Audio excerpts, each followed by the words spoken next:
Well, hi there. Did not see you. And what's your guys' names? Shit. Go first. I guess so. I'm Genetics. Real name's Jalil.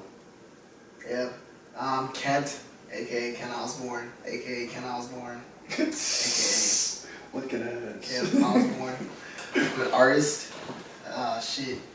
It's a lot of hats. Fucking play instruments and shit. You already know, kinda like bass guitar, drums, shit, some cello, produce, fucking. Been doing that for like Swiss Army knife. Swiss Army knife. For real. Jack of all trades. Deadass. Uh, I guess, shit, is that it? Oh, shit, yeah. Professional masturbator. Not a show, masturbator. I'm a DJ and producer, background guy. Do everything that's like mostly in the background. Same here. I like to just be behind the scenes. I don't really like to be seen, which is why I feel kind of weird sitting right here with this camera staring at me with this digital eyes and shit. That's fair. But let's start out with, so you guys do what you do it independently as well. A lot of people look for the answers, how to finesse the independent artist angle. So, what's the day-to-day life for people like us? Well, fuck. I guess, like, right now I'm working at this studio. I'm like kind of in-house producing. Yeah, you were there the other day, so you kind of saw what the fuck I mainly be doing. Behind the scenes coming. Yeah, for sure. But yeah, like before that, dead ass trying to make some money through fucking Postmates or some bullshit, because need like actual like income, like guaranteed. But do that for like 2 hours. Go to that studio. Produce either stuff for some other person or mainly like my stuff going on. Go back to doing that fucking Grubhub Postmate shit, and then I'm back making another track or some shit, and that's basically my life. It's fucking producing and deliveries, deadass, and then like shows. Yeah. Basically trying to make sure we don't forget about shows, because we get hit up like goddamn every other day. I feel like, but that's fun, but still. Hit it up, go for it. Real life calls. So people hit you up for a show now? Yeah. That's you don't like have to reach out, you don't have to be paid for play. How do you get to that level? Man, honestly, like, cause like how I got my start in this music things with my bandmate Jerry. He obviously you mentioned before, homie, roommate. And like, we started the band when we came to Nashville. I wasn't doing music in Atlanta and stuff like that, but I didn't want to be like an artist or anything like that. I was like, fuck all that. Obviously that's changed. But just doing that DIY stuff, man, like hands-on shit, just seeing like how shows work and like putting them together and getting people to come out without like, we didn't really have like any knowledge of it. We just knew how to perform, basically. So that's what I know how to do, and I kind of learned everything else like on its way, That's for me. I don't know about you though. What was the question? So you guys both work as independent artists, and you both don't have to contact promoters to do pay for play or anything. You guys get contacted to do shows. Any input on that from your end? You gotta know the right people. It's That's true. It's not something that just comes about. It's not something that you just walk into a place and like, oh, you're an artist. I mean, we're here in Nashville, 95% of the people that you meet are artists.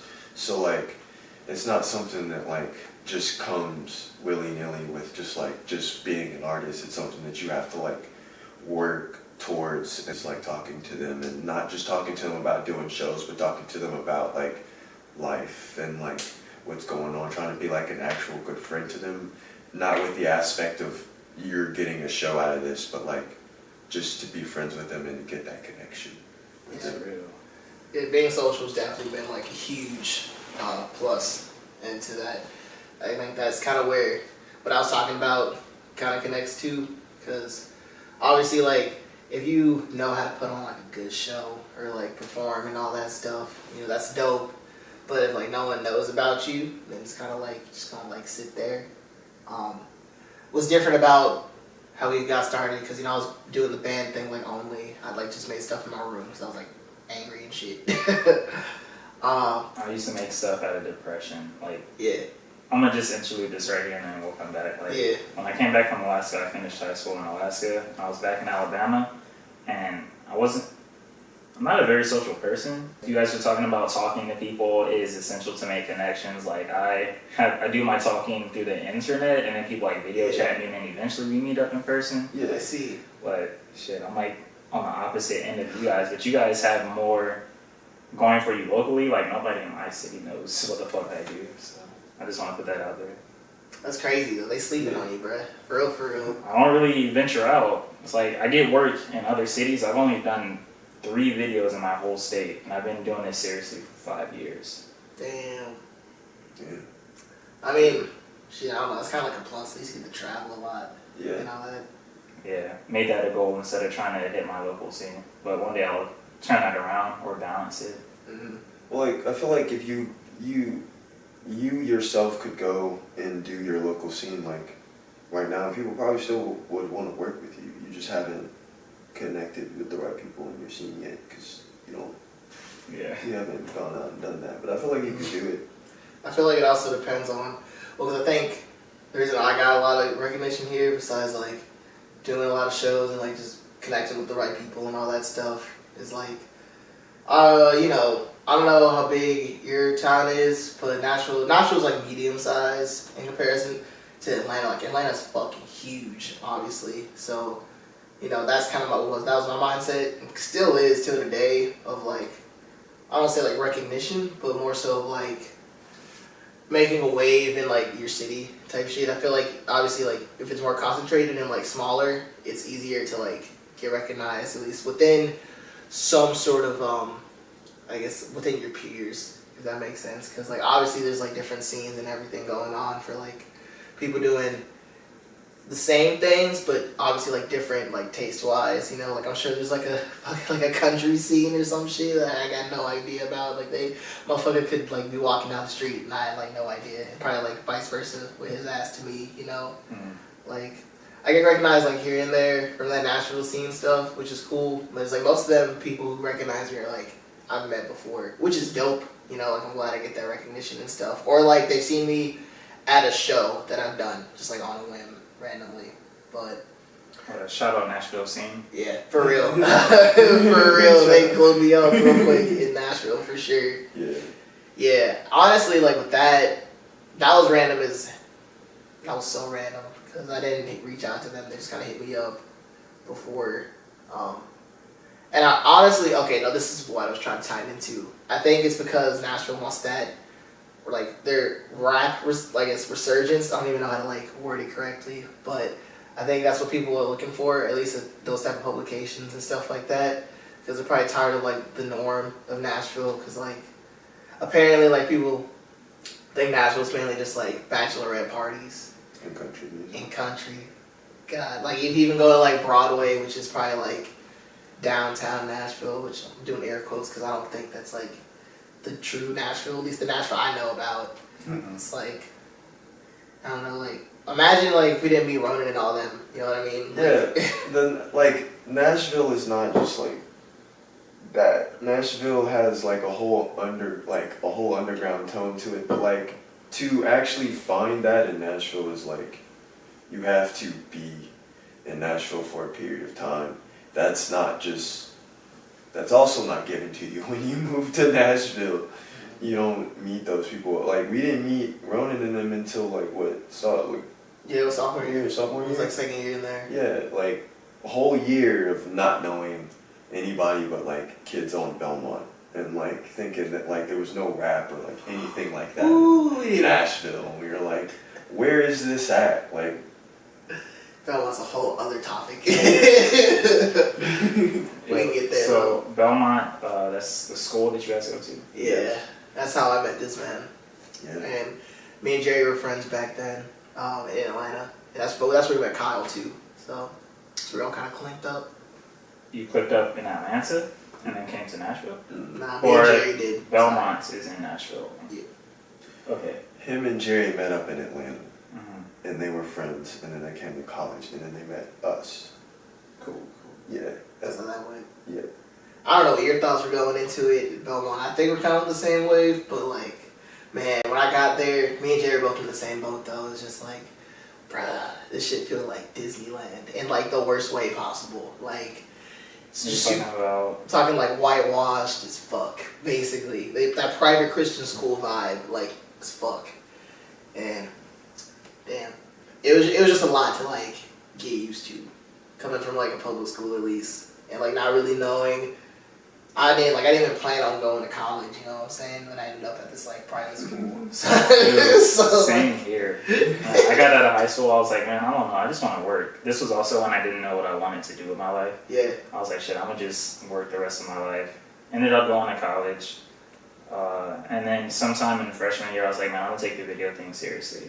And I just put my foot all in the video thing's ass so seriously. And now I'm sitting with these guys in Nashville. Crazy. You guys said you do performances already. Have you had any wild ass shows, wild events that happen? Any crazy fans? You said you get recognized. Both of you. Well, for me, I don't. This show. That too. I do shows and stuff, but like I don't get it recognized as much like doing shows with him anymore. One, because I wear a ski mask. It's lit. I thoroughly enjoy it. I started doing that, one, because that's the vibe, but also like I wanted to take my image into my own hands. Being a DJ and working with other artists, people start to connect you with that person, but like you're not just with that person. You are an entity yourself. Be with him, but like not feed off that, but do my thing. If that makes sense. Yeah, no, it does. That's what I'm all about, like playing with y'all. Because besides what he does, because he has his own thing going on, I tell the same thing to Jerry too. Well, I guess I said it to Jerry first, but not really you. But I'm glad you like took that in your own way, because that's exactly like what I wanted y'all to do with it. I let Jerry like drum however like the fuck he wants. Like he could do like some swingy ass jazz shit, or like he could play it straight to the beat. It's like I don't give a fuck. Like that's the whole point.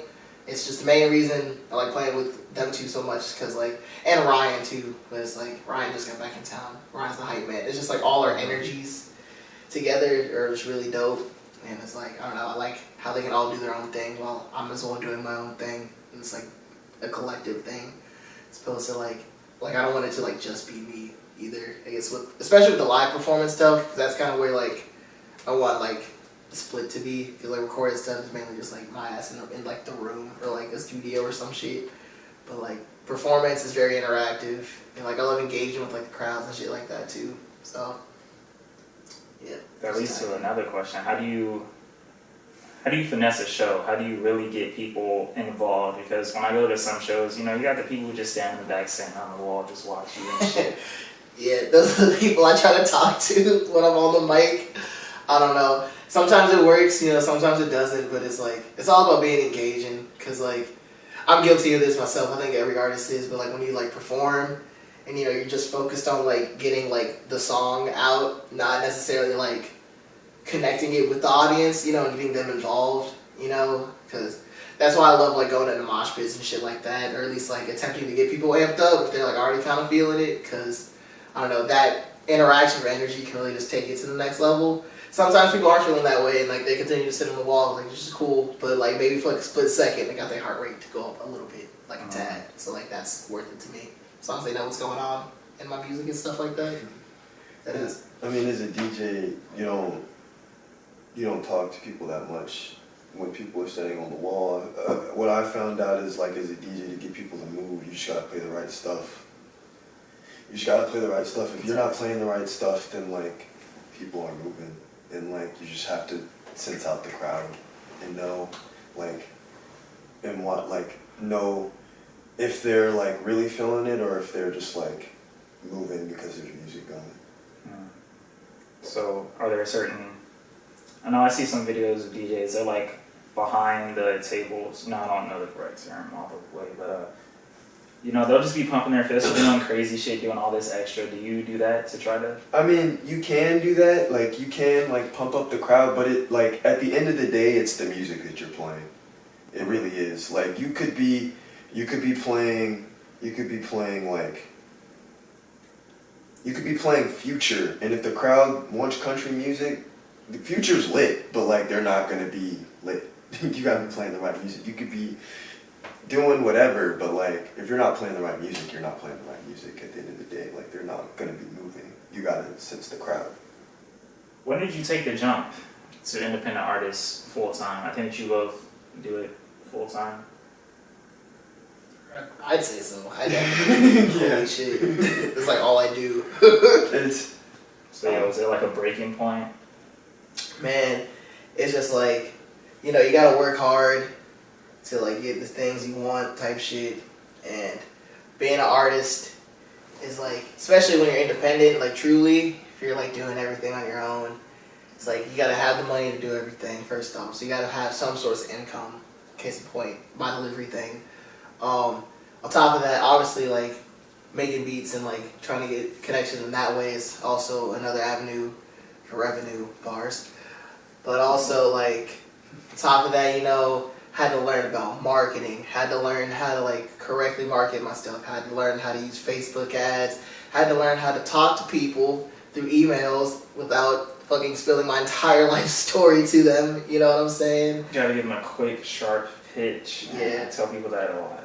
For sure. Stay with the links, no attachments, unless it's like a one sheet, some shit. Oh, also with your music links, make sure you send them like, what is that one link that has like all of them together? Oh yeah, fan links. Yeah, fan. Yeah, especially for Stick with Christian those. stuff. Don't send nobody stop sending people an Apple Music link and a Spotify link and a SoundCloud link. Get that stuff together. Like, nobody wants 5 links in their DMs. Mm-hmm. Nobody wants that. And It's then, crazy. if you're just hitting up random people, like you're probably talking to blogs and whatnot. Yeah, well, yeah. Honestly, it kind of relates to everything within this like industry. Just being more professional and like more thorough, I guess, with like communication, getting things done. You know, because a lot of the times, you know, when people like DM me randomly, or obviously it's either like it's because they're in the hashtag that I use, and it's like, yo, check out graphic artwork, $25, da da da. Even though like I posted a picture of like something totally like not related to asking for artwork, you already know, just like the automated comments, or people like will see you and they like just trying to like sell some beats or whatever.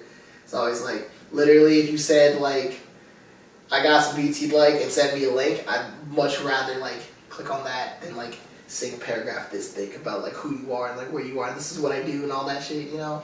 But that's just me personally. Also with the beats thing, stop hitting up random rappers. A producer, stop hitting up random rappers in like their DMs being like, yo, I'm selling beats, $10, whatever. Stop that message. Hit them with the hey. Hit them with something with more substance than, yo, I got beats for sale. Yeah, that's not working. Establish a relationship. Yes. With some random nigga. You will forever be random if you keep sending beats for $10 and I'm selling beats for cheap, whatever that message is. Stop that. That's not how that works. Yeah, like I would lump that all under the spam category. In order to dodge looking like spam, like they said, establish a relationship first. You know, get to know their content, talk to them. Don't just come out the gate asking for money. It doesn't work that way. There was something else, but I'll come back to that. Oh yeah, if you're sending people random links, don't send random links first. Like, give them a preview on your page of the song or the video. You know, I would much rather see that than to have to click the link, wait a couple of seconds, because that's all it is. People don't want to give you a couple seconds. They don't even know who you are. So, you know, give them a video preview. There was no like single event that really made you go like, hey, fuck whatever I'm doing right now, this menial job, and jump into the deep end. I'm an independent artist, but like, I am not to the point to where I can just stop working another job.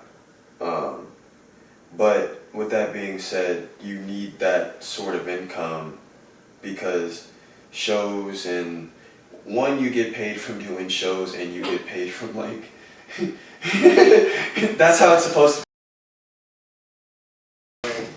But yeah, bro, I mean, it's just like, that shit's fun. Obviously love to travel, want to from time to time, but like, I'm not trying to be like, I don't want to be no motherfucking like top 10 Billboard artist, cause like them niggas, everyone in the top 10, so like, obviously they're making hella money, which is awesome, but like, man, that's just like not the type of life I like want to live. Like, I'd rather be like known about, but not to the point where it's like, I'm always like in the fucking spotlight type shit, you know what I mean? I want to be like, Trying to be like JPEG known and not Kanye known. basically. You don't want people that you don't even know to know so many details about you and shit. Come up to you in the mall. Hey man, I got you this food. Like, how the fuck do you know I like this food? Yeah, for real. Some shit like that.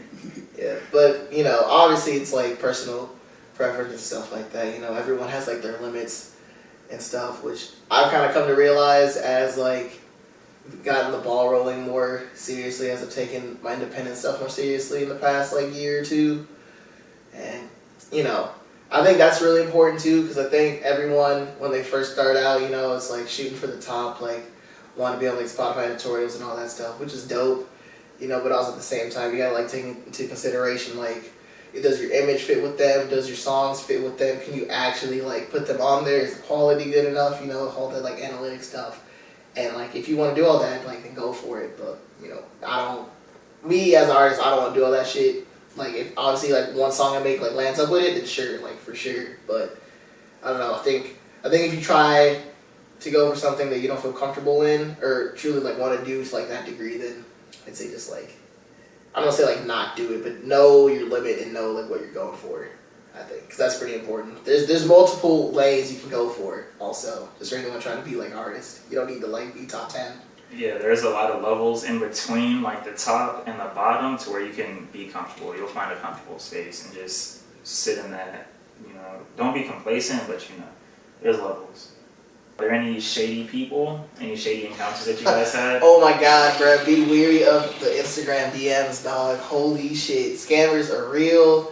I've been scammed too many times with bots and shit like that, but you know, it really is hard to tell, like when you actually find some good promo, because like I can't say for like other artists I look like, I guess, up to, who are doing relatively like similar music that I do and stuff like that, but it's like, I don't know how they got all the recognition, but from what I've kind of learned to do, one, is super expensive to get to that point.